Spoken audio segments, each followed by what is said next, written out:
네, 안녕하세요. 힐링무브 대표 이지환입니다. 장비골근 근육학 마스터하기 두 번째 시간입니다. 지난 시간에는 해부학과 그리고 기능 촉진 방법까지 설명을 드렸고, 오늘 영상은 이 장비골근의 연관통의 패턴과 그리고 간단한 관리 방법, 그리고 손상의 생체 역학으로서 장비골근이 왜 손상되는지를 알려드리도록 하겠습니다. 자, 한번 볼까요? 첫 번째 슬라이드에서 나오는 것이 이제 연관통 패턴인데요. 통증의 양상을 봤을 때 먼저 통증 유발점이 두 곳에서 생깁니다. 지금 사진을 보면은 여기 첫 번째 위쪽에 통증 유발점이 있고, 그리고 아래쪽에서 생기는 통증 유발점이 있습니다. 그래서 위쪽은 이제 장비골근의 통증 유발점이고요. 아래쪽은 단비골근의 통증 유발점입니다. 자, 바깥쪽에서 생긴 이 통증 유발점은 정강이의 바깥쪽 중간쯤에서 통증을 유발하고, 그리고 아래쪽에서 생긴 통증 유발점은 우리가 복숭아뼈라고 말하는 외과죠. 외과 레터럴 말레오러스, 그 주변에 발목을 삐었을 때 생기는 통증처럼 그렇게 뻐근한 통증을 유발을 할 수가 있습니다. 더 자세한 증상을 설명을 드릴게요. 자, 증상으로는 먼저 발목 주변에 통증이라든지 그 다음에 근육의 약화, 그래서 발목을 자주 삐는 대상자들이 많다라고 한 사실이, 자, 이 부분을 매우 좀 주목을 해주시면 좋습니다. 자, 뭐라고 되어 있냐면 발목을 자주 삐는 대상자들이 많다. 자, 이걸 뭐라고 하냐면 발목의 불안정성, 발목의 만성 불안정성이라고 합니다. 우리가 발목을 삐는 거는 상당히 흔한 손상 중에 하나인데, 한 번 삐고 멈추는 것이 아니라 한 번 삔 사람들은 계속해서 삐는 경향이 있습니다. 그때 꼭 빠뜨려서는 안 되는 근육이 바로 장비골근입니다. 자, 그리고 특히 어떻게 삐냐면은 외번으로 삐는 게 아니라 4번 안쪽으로 번져서 안쪽으로 꺾여서 삐는 4번 인버전 스프레인이 발생이 되게 됩니다. 그러면서 바깥쪽에 멍이 생기고 부종이 생긴다. 자, 이렇게 멍이 생기고 부종이 생길 때 장비골근은 어떻게 될까요? 장비골근은 급격하게 늘어남이 발생을 하면서 찢어지게 됩니다. 신장성으로 버티다가 찢어지게 되고, 그 부착되어 있는 5번째 발허리뼈라든지 첫 번째 발허리뼈에도 충격을 주게 되겠죠. 자, 이렇게 문제가 되어서 생긴 통증 유발점은 단순하게 어떤 근골격계 질환에만 문제를 생기게 하는 것이 아니라 이제 부교감 신경의 문제에 의해서, 또 교감 신경의 문제에 의해서 피부에도 변화를 주게 됩니다. 그래서 피부가 각질이 생긴다. 그래서 이 바깥쪽 피부가 각질이 생기고 벗겨지고 반대측이랑 비교했을 때 피부의 색깔이 변화가 된다 라고 하는 것도 체크를 해보시면 좋습니다. 자, 이거는 이 장비골근의 근육 특징이 아니라 모든 근육에 통증 유발점이 생기면 이 교감 부교감 신경의 비정상적인 활동으로 인해서 피부에 변화가 생기기도 합니다. 닭살이 돋는다든지 아니면 피부의 색깔이 변색이 된다든지 이러한 그 통증 유발점의 특징이 있으니까 이건 근육학 공부를 할 때 역시 참고를 하시면은 좋을 것 같고요. 그리고 근육은 약화가 되기 쉬운데 비골근이 약화가 되면 이벌전 하는 힘이 부족하겠죠. 그래서 걸을 때 인벌전이 과도하게 일어나게 됩니다. 그러면서 발바닥에 가쪽이 더 많이 땅바닥에 닿게 되면서 굳은 살이 발생을 할 수 있게 되는 것이겠죠. 자, 관리 방법에 대해서 순서대로 말씀드리겠습니다. 관리 방법은 총 4가지로 소개를 해드릴 건데, 3가지의 마사지 방법과 간단한 하나의 스트레칭 방법을 소개를 해드릴게요. 자, 먼저 장비골근의 허혈성 압박법이 지금 사진상에서 나와 있습니다. 대상자는 정확한 포인트에다가 이 장비골근을 촉진을 할 수가 있어야 되고, 장비골근을 촉진하는 방법은 지난 영상에서 우리가 이미 배웠죠.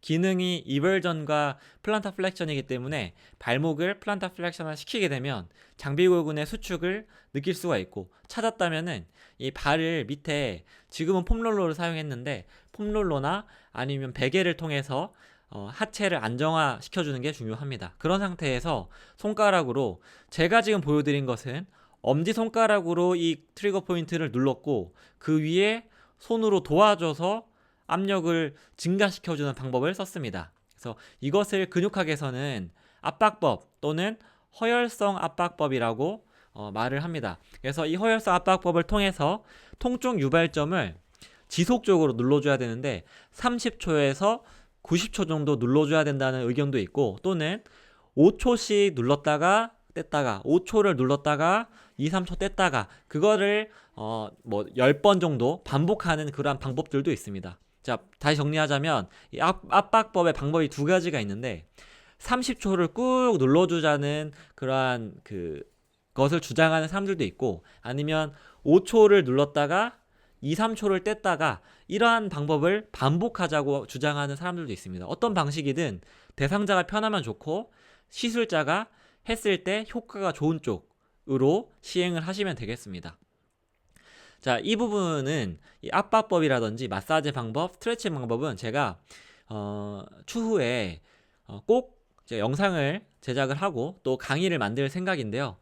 실기가 필요합니다. 제가 지금은 이론적으로 멈춰있는 사진에서만 설명을 해야 되기 때문에 어떤 이해도가 100%까지는 가지 못할 거라는 아쉬움이 좀 있습니다. 이걸 보완하기 위해서 압박법이나 스트레칭 방법에 대해서 실기에 대한 강의를 꼭 제작을 해보도록 할 예정입니다. 자, 단비골근은 조금 더 아래쪽에서 촉진을 하면 되겠죠. 앞선 장비골근은 이 비골이 있다면은 비골의 3분의 1 위쪽에서 촉진을 하면 되고, 그리고 단비골근은 3분의 1 아래쪽에서 촉진을 하면 됩니다. 촉진을 한 다음에 기다려주면 되겠죠. 허혈성 압박법을 씁니다. 30초를 지그시 눌러주거나 아니면 5초를 눌렀다가 2, 3초를 뗐다가를 여러 번 반복하거나 편한 방법으로 허혈성 압박을 시행을 해주시면 되겠습니다. 자, 세 번째는 근막신전인데요. 근막신전이라고 부르기도 하고, 아니면 마사지 책에서 제가 제일 추천하는 책은 클리니컬 마사지라는 책이 있습니다. 그래서 마사지에 관심이 있으신 분들은 그 클리니컬 마사지 책을 꼭 참고를 해보시면 좋을 것 같고요. 자, 클리니컬.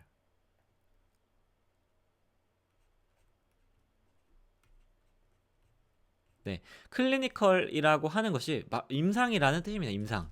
그래서 현장에서 많이 쓸 수 있는 마사지들을 정리를 한 것인데, 클리니컬 마사지에서는 이 근막신전을 스트라이핑이라는 용어로 부르게 됩니다. 자, 스트라이핑. 스트라이핑의 뜻은 미끄러뜨리다라는 뜻이에요. 그래서 보면 비골근이 어떻게 주행을 하는지 우리는 알고 있습니다. 비골두에서부터 이 외측 복숭아뼈까지 쭉 주행을 한다는 사실을 알고 있고, 이 한 손으로는 발목을 고정을 하고 반대 손으로는 이 비골의 근육 자체, 근육의 근막 자체를 늘려주자라는 컨셉입니다. 그래서 근막 신전이라고 불러도 되고, 아니면 클리니컬 마사지 상의 스트라이핑이라고 불러도 됩니다.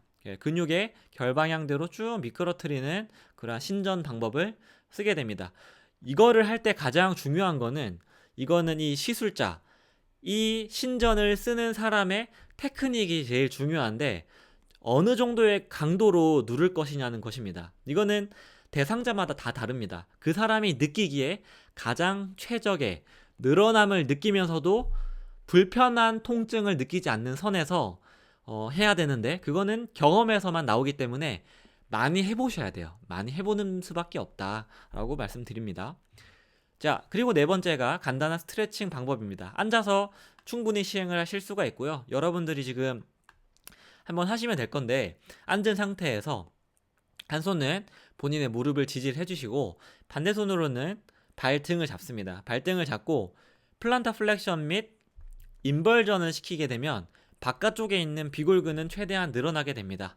그래서 비골근의 늘어나는 방향, 플란타 플렉션 및 인벌전의 방향으로 늘리게 되면 이 비골근은 최대한 늘어나게 되고, 이 비골근의 스트레칭을 시켜줄 수 있게 됩니다. 이 네 가지의 관리 방법을 통해서 이 비골근이라는 근육을 관리를 하실 수가 있겠습니다. 자, 그리고 마지막 슬라이드에서 설명드릴 것은 손상의 생체 역학으로서 왜 이 근육이 손상이 되냐라는 것입니다. 몇 가지를 소개를 해드릴 텐데, 자, 첫 번째 가장 중요하다고 말씀드렸습니다. 비골근의 가장 문제는 발목을 삘 때입니다. 특히 발목을 만성적으로 삐게 되면 한 번 삐는 게 아니라 자주자주 삐게 되겠죠. 발목에 습관적인 염좌가 있을 경우에 비골근은 활성화가 되는데, 자, 여기서 기억해야 될 것, 발목을 한 번 삐게 되면